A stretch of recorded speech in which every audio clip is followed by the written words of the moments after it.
Buenas, soy Laura Pacheco Jiménez, soy docente en el Centro Universitario EUSA y docente en comunicación audiovisual por las universidades de Cádiz, Huelva, Málaga y Sevilla. Además, soy investigadora en el grupo de investigación Admira de la Facultad de Comunicación de la Universidad de Sevilla, donde investigo sobre historia del cine español, especialmente del thriller, que es de lo que vengo a hablar hoy, y también sobre series, pero siempre con perspectiva de género, que también es una perspectiva que voy a traer en la comunicación de hoy para el Congreso Comunicación y Pensamiento. Voy a compartir pantalla,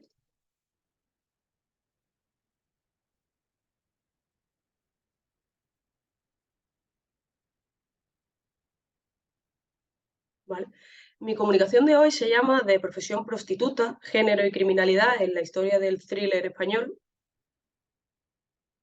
Y los resultados que traigo son de mi tesis doctoral y del libro que luego recogió los resultados de aquella tesis, que se llama Cuestión de Género, donde me interesaba analizar la representación de los personajes femeninos en la historia del thriller español con un corpus de 120 películas, ¿no?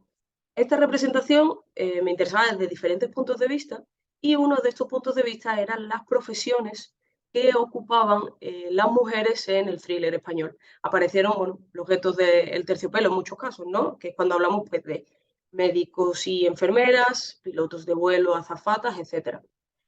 Una de estas profesiones, que además en el thriller se ejerce como una profesión, es la criminalidad, y me interesaba pues, ver, bueno, pues, si tenía género y cómo se representa. Al final, con una metodología cuantitativo-descriptiva, decido dividir a criminales mujeres, criminales hombres, mujeres ejerciendo la prostitución y hombres ejerciendo la prostitución. Esto se hace porque me llamó la atención que conforme iba analizando películas, vi el patrón de que cuando se analizan, cuando se representan a mujeres al margen de la legalidad, se hacen ejerciendo la prostitución en la mayoría de los casos. Entonces, bueno, me interesaba ver hasta qué punto pues, las criminales podrían ser simplemente criminales o mujeres ejerciendo la prostitución y qué ocurría también con los hombres en esos casos. Como apreciación, me parece interesante aclarar que el concepto criminal se coge en su acepción más amplia. Es decir, una criminal o un criminal es una persona que comete un acto delictivo, sea el que sea. ¿Vale? Puede ser un hurto, un robo, un atraco, hasta un asesinato, ¿no? Que normalmente es el caso más grave. Y además también quiero aclarar que para la metodología es importante que si hay una persona, un personaje que comete un acto delictivo y en esa misma película ejerce la prostitución, se contabiliza de forma independiente en los dos casos. Aclarado esto, empiezo a traer los resultados y es que a nivel general, en la historia del thriller español, el grupo más amplio entre criminales y personas ejerciendo la prostitución es evidentemente el de hombres criminales, pero es el grupo más amplio con mucho, supera el 75% de la muestra de los 951 personajes que colman el estudio. Seguido de las mujeres ejerciendo la prostitución, que representan un 13,14%. Además, el siguiente grupo son las mujeres criminales, que no llega al 10%, y bueno, luego tenemos el caso de hombres ejerciendo la prostitución con un único caso que representa el 0,11%, que es el personaje de Miguel Ángel Silvestre en la película Lo mejor de Eva, que es una película de Mariano Barroso de 2012.